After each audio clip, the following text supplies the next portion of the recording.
After a long and satisfying life with the now-deceased prince, Cinderella sat peacefully in her rocking chair on the front porch, watching the world drift by. Her only companion was her old cat, Bob. One bright afternoon, without warning, the fairy godmother appeared before her. "Fairy godmother, what are you doing here after all these years?" The fairy godmother smiled. "Cinderella, you have lived an exemplary life since we last met. Is there anything your heart still longs for?" Cinderella was stunned and delighted. After a moment of thought, she spoke her first wish. The prince was wonderful, but not much of an investor. "I'm barely scraping by on disability checks, and I wish I were wealthy beyond comprehension." In an instant, her rocking chair transformed into solid gold. "Ooh, thank you, fairy godmother. It is the least I can do." "What is your second wish?" Cinderella looked down at her frail body. "I wish I were young again, full of the beauty and youth I once had." Immediately, her body changed and her youthful beauty returned. She felt feelings stir that had been dormant for years. The fairy godmother spoke again.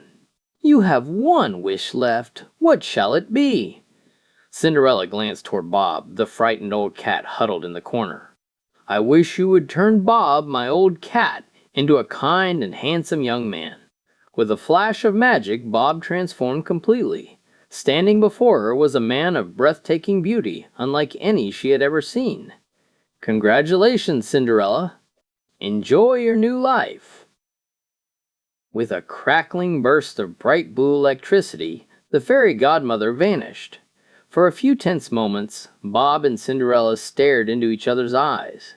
Cinderella sat motionless, breathless, gazing at the most stunning man she had ever seen. Bob stepped closer and gently pulled her into his strong arms. Leaning in, his warm breath stirred her golden hair as he whispered, "I bet now you're sorry you had me castrated." A blonde girl was crossing the street when a car suddenly hit her. She landed on the ground, stunned and hurt. The driver jumped out immediately, panicking. "I'm so sorry, I just didn't see you. Are you okay?" Tears filled her eyes as she answered, "Everything is just a blur. I can't see a thing." Worried, the man leaned over her to check her eyesight. He held up his hand and asked, "How many fingers have I got up?" "Oh no!" she screamed. "Don't tell me I'm paralyzed from the waist down, too."